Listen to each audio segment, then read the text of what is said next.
جیسا کہ حال آج امت مسلمہ کا ہے. مسلمان ہیں، ایمان حقیقی، ایمان قلبی، یقین والا ایمان وہ کتنوں کو حاصل ہے. ڈھونڈ اب ان کو چراغ رخ زیبا لے کر. وَلَمَّا جَاءَهُمْ رَسُولٌ مِّنْ عِندِ اللَّهِ مُصَدِّقٌ لِّمَا مَعَهُمْ نَبَذَ فَرِيقٌ مِّنَ الَّذِينَ أُوتُوا الْكِتَابَ. پھر وہی بات. اور جب آئے ان کے پاس اللہ کی طرف سے ایک رسول یعنی محمد صلی اللہ علیہ وسلم، مصدق لما معہم، اور تصدیق کرتے ہوئے آئے ہیں اس کی جو ان کے پاس موجود ہے، ان کے ساتھ ہے. نبذ فریق من الذین اوتوا الکتاب کتاب اللہ وراء ظہورہم، ان کی ایک گروہ، ان کی ایک جماعت نے اللہ کی کتاب کو اپنی پیٹھوں کے پیچھے پھینک دیا.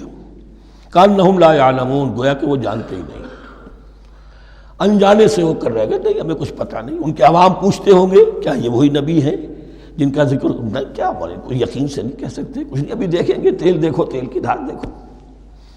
کأنہم لا یعلمون، جیسے انہیں علم نہیں. واتبعوا ما تتلو الشیاطین علی ملک سلیمان. اب ایک اور حقیقت نوٹ کیجئے.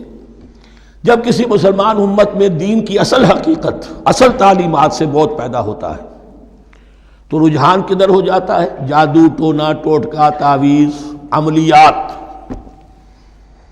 قرآن کی عملیات. قرآن اترا تھا کسی اور کے لیے، کام کے لیے. یہ اس کو ذریعہ بناتے ہیں دشمن کو زیر کرنے کے لیے. محبوب آپ کے قدموں میں آ کر گرے گا. عمل قرآنی ہے، اتنے 100 روپے کا آپ لے جائیے تو مل جائے گا. یہ دندے ہمارے ابھی چل رہے ہیں، خوب چلتے ہیں. اور میں سمجھتا ہوں کہ سب سے زیادہ فلرشنگ کاروبار جو ہے وہ اس طرح کا ہے. ہینگ لگے نہ پھٹکڑی. نہ آپ کو کوئی اس میں محنت کرنے کی ضرورت ہے، نہ اس کے اندر آپ کو انویسٹ کرنے کی ضرورت ہے، اور کاروبار چلتا ہے.